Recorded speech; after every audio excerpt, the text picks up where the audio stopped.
వరలక్ష్మి అమ్మవారి పూజ అయితే ఇంకొన్ని రోజుల్లో అయితే చాలా దగ్గరలోకి అయితే వచ్చేసింది కదా. అమ్మవారి పూజ కోసం నేను ఇంట్లో ఉండే వాటితోనే నేను ఇక్కడ అమ్మవారికి 108 అష్టోత్తరాల స్టాండ్ అయితే చేశాను. ఇది ఎలా చేసుకోవాలి ఏంటి అనేది ఇప్పుడు చూపిస్తాను. మొత్తం కూడా వీడియో చూడండి. వీడియో నచ్చితే లైక్ చేసి మన ఛానల్ని సబ్స్క్రైబ్ చేసుకోండి. ఫస్ట్ అయితే ఇక్కడ థిక్గా ఉండే కార్డ్బోర్డ్ అనేది తీసుకోండి. ఇప్పుడు కార్డ్బోర్డ్ తీసుకున్నాక ఒక వైట్ పేపర్ అనేది తీసుకుని నేను వీడియోలో చూపిస్తున్న విధంగా ఫోల్డ్ అనేది చేసుకోవాలి. ఒక సైడ్ ఫోల్డ్ చేసుకున్నాక మళ్ళీ ఇంకొక సైడ్ కూడా సెంటర్ వచ్చే విధంగా ఇలా ఫోల్డ్ చేసుకోండి. ఇలా ఫోల్డ్ చేసుకుంటే మనకి సెంటర్ అనేది క్లియర్గా అర్థమవుతుంది. సో చూసారు కదా, సెంటర్ అనేది క్లియర్గా అర్థమవుతుంది.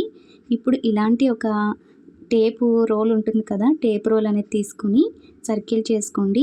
ఒకవేళ ఇలాంటి రోల్ ఏం లేకపోయినా కూడా చిన్న బౌల్ లాంటిది ఏదైనా కూడా తీసుకుని సర్కిల్ చేసుకోవాలి. ఇలా సర్కిల్ చేసుకున్నాక ఇప్పుడు వీడియోలో చూపిస్తున్న విధంగా ఇక్కడ మీరు 2 లైన్స్ అనేవి గీసుకోండి. ఎక్కువగా సర్కిల్ అనేది సెంటర్లో గీసుకోకండి, కొంచెం కిందకి గీసుకోండి. సో వీడియోలో చూపిస్తున్నాను కదా, మీకు క్లియర్గా అర్థమవుతుంది. ఇప్పుడు 1 ఇంచ్ గ్యాప్లో ఇక్కడ మీరు డాట్స్ అనేవి పెట్టుకోండి. 2 సైడ్స్ కూడా ఇలా 2 సైడ్స్ డాట్స్ పెట్టుకున్నాక ఒక సైడ్ నుంచి మీరైతే ఇక్కడ డాట్స్ అనేవి పెట్టుకోవడం స్టార్ట్ చేయండి. సో నేను ఎలా డాట్స్ పెట్టాను ఏంటి అనేది చూపిస్తాను. ఫస్ట్ లైన్లో 10, సెకండ్ లైన్లో 14, థర్డ్ లైన్లో 16, 18, 22, 24 ఇలాగా మనం 6 లైన్స్ అయితే చేసుకోవాలి. నెక్స్ట్ సెంటర్ మనం సర్కిల్ తీసుకున్నాం కదా, అందులో ఒక 4 డాట్స్ అయితే వస్తాయి. మొత్తం కూడా 108 డాట్స్ అనేవి వచ్చే విధంగా మీరైతే ఇక్కడ డాట్స్ అనేవి పెట్టుకోండి. సో మీరు ఎలా పెట్టుకున్నా కూడా మీ ఇష్టం. సో ఇక్కడైతే నేను చూపిస్తున్న విధంగా పెట్టుకుంటే చాలా నీట్గా ఫినిషింగ్ కూడా బాగుంటుందండి. మనం బయట మార్కెట్లో కొన్న విధంగానే ఈ స్టాండ్ అనేది ఉంటుంది. సో నేను ఇలానే 6 లైన్స్ వచ్చే విధంగా డాట్స్ అనేవి నేను పెంచుకుంటూ ఇలాగ 6 డాట్స్ అనేవి కూడా పెట్టుకున్నాను లైన్స్లో. సో మొత్తం కూడా ఇలా డాట్స్ అనేవి పెట్టుకున్నాక ఇలాంటి బాటిల్ క్యాప్ అనేది ఉంటుంది కదా, ఆ బాటిల్ క్యాప్ తీసుకొని సర్కిల్స్ అనేవి డ్రా చేసుకోండి.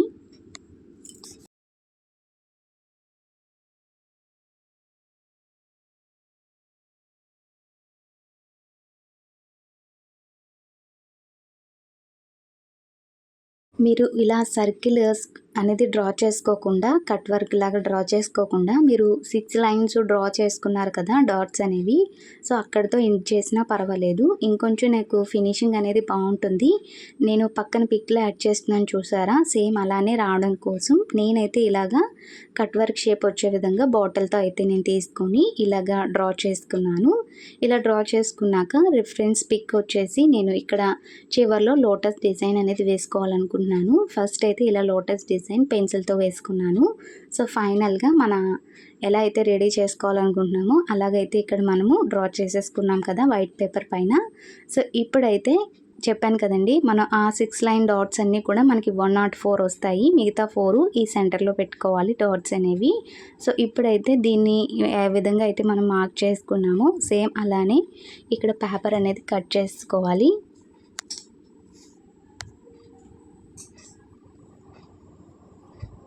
సో పేపర్ అయితే కట్ చేసుకున్నాం కదా, ఈ పేపర్ అనేది ఆల్రెడీ మనం కార్డ్బోర్డ్ అనేది తీసుకున్నాం కదా, ఆ కార్డ్బోర్డ్ పైన పెట్టుకొని డ్రా చేసుకోవాలి. సో ఇక్కడ మనం కార్డ్బోర్డ్ అనేది కొంచెం చాలా మందంగా ఉన్నది తీసుకోండి. ఒకవేళ మీ దగ్గర అలాంటిది లేకపోతే 2 ఉంటాయి కదా, 2 కూడా గమ్ అప్లై చేసుకొని కూడా తీసుకోవచ్చు. ఒకవేళ కొంచెం సన్నంగా థిక్నెస్ అనేది లేకుండా ఉన్నదైతే 2 కలిపి గమ్ అప్లై చేసుకొని కూడా తీసుకోవచ్చు. నా దగ్గర అయితే ఇక్కడ కొంచెం థిక్గా ఉన్నదండి. సో దాన్ని అయితే తీసుకున్నాను. సో ఇప్పుడైతే మనం కార్డ్బోర్డ్ కూడా కట్ చేసుకున్నాం కదా, ఈ కార్డ్బోర్డ్కి ఇక్కడ టేప్ అనేది అటాచ్ చేసుకోవాలి. టేప్ అనేది అటాచ్ చేసుకొని ఈ డాట్స్ అనేవి మనకి కార్డ్బోర్డ్ పైన కూడా పడాలి కదా, ఈ కార్డ్బోర్డ్ పైన పడడం కోసం ఈ విధంగా అయితే పెట్టుకొని ఏదైనా పెన్ కానీ నీడిల్ కానీ ఉంటే నీడిల్ కానీ తీసుకొని ఇలా డాట్స్ అనేవి పెట్టుకోవాలి. సో ఇలా డాట్స్ అన్నీ పెట్టేసుకున్నాక ఇప్పుడు ఈ పేపర్ అనేది తీసేసుకోవచ్చు.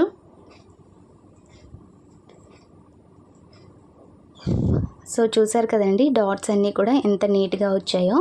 సో ఇప్పుడైతే దీనిపైన మనము కలర్ అనేది చేసుకోవాలి. ఇక్కడ కలర్ అనేది మీకు నచ్చిన విధంగా చేసుకోవచ్చు. నేనైతే మీకు ట్యాగ్ ప్రోడక్ట్లో ట్యాగ్ చేశాను కదా, సేమ్ అలానే రావాలనుకున్నాను కాబట్టి ఇక్కడ ఎల్లో కలర్ అనేది వేసుకుంటున్నాను.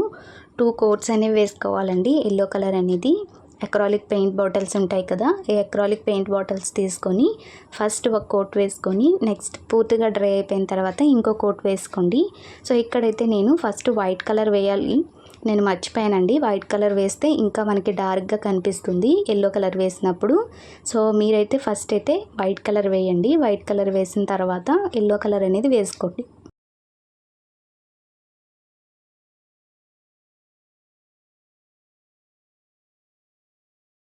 సో చూసారు కదా, 2 కోట్స్ వేసిన తర్వాత మనకి ఇలాగైతే ఉంటుంది. ఎల్లో కలర్ అనేది బాగా బ్రైట్గా కనిపిస్తుందండి. ఇప్పుడైతే నా దగ్గర ఇలాంటి బాటిల్స్ అనేవి ఉన్నాయి, పెయింట్ బాటిల్స్ అనేవి. ఇవి కూడా నేను మీషోలో తీసుకున్నాను, పక్కన ట్యాగ్ ప్రోడక్ట్లో ట్యాగ్ చేస్తాను. ఒకవేళ ఇంట్రెస్ట్ ఉంటే మీరు కూడా పర్చేస్ చేసుకోవచ్చు.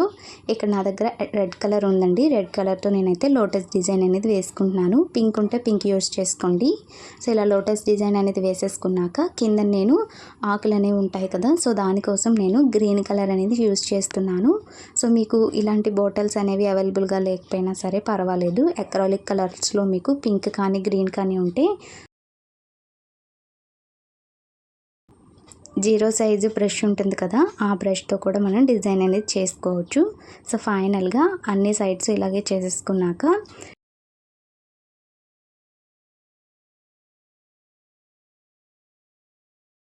వైట్ కలర్ బాటిల్ ఉంటుంది కదండి, ఆ వైట్ కలర్ బాటిల్తో నేను చిన్న చిన్న డాట్స్ అనేవి పెట్టుకున్నాను, కొంచెం లుక్ బాగా కనిపిస్తుందని. సో ఫైనల్గా ఇవన్నీ కూడా డ్రై అయిపోయాయి. పూర్తిగా డ్రై అయిపోయిన తర్వాత మీరు ఏదైనా కార్డ్బోర్డ్ తీసుకొని రోల్ చేసుకొని ఇలాంటి రెడ్ కలర్ పేపర్ అనేది తీసుకొని అంటించేసుకోవాలి. రెడ్ కలర్ పేపర్ లేకపోయినా ఏ కలర్ పేపర్ ఉన్నా సరే మీరైతే అంటించేసుకోవచ్చు. ఇప్పుడు ఇంకా లుక్ బాగుండడం కోసం నేను లేస్ అనేది తీసుకొని అన్ని సైడ్స్ కూడా ఇలా అంటించుకుంటున్నాను. సో కొంచెం ఇంకా బాగా లుక్గా కనిపిస్తుందండి ఇలా లేస్ అంటించుకోవడం వల్ల. సో ఫైనల్గా చూసారు కదా, మనకి అమ్మవారి అష్టోత్తరం స్టాండ్ అయితే రెడీ అయిపోయింది. ఇప్పుడు నేనైతే ఫ్లవర్స్ అనేవి ఒక్కొక్కటి ఈ హోల్స్ అనేవి పెట్టుకున్నాను కదా, ఈ హోల్స్లో అయితే పెట్టుకోవాలి. ఈ ఫ్లవర్స్ కూడా నేను మీషోలో తీసుకున్నాను, పక్కన ట్యాగ్ ప్రోడక్ట్లో ట్యాగ్ చేస్తానండి, ఇంట్రెస్ట్ ఉంటే తీసుకోండి. ఇంకా అమ్మవారి పూజ అయితే చాలా రోజులు ఉంది కదా, వచ్చేస్తుంది. సో ఇలా 108 ఫ్లవర్స్ అనేవి కూడా ఈ స్టాండ్ ప్రిపేర్ చేసుకున్నాం కదా, ఈ స్టాండ్కి అయితే మనము ఒక్కొక్క ఫ్లవర్ అయితే పెట్టేసుకోవాలి.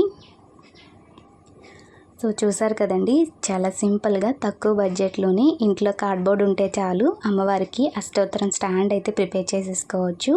ఈ స్టాండ్ మీకు ఎలా అనిపించింది అనేది కామెంట్ చేయండి.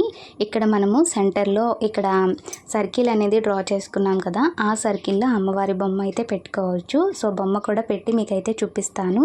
సో ఇక్కడైతే ప్రస్తుతానికి ఈ బొమ్మ అయితే పెట్టానండి. ఆల్రెడీ మన దగ్గర అమ్మవారి బొమ్మలు అయితే ఉంటాయి కదా, లక్ష్మీ అమ్మవారివి. సో వాటిని పెట్టుకొని కూడా మీరు పూజ అయితే చేసుకోవచ్చు. సో ఫైనల్ అవుట్పుట్ అయితే ఇదా అండి. ఎలా ఉంది ఏంటి అనేది కామెంట్ చేయండి.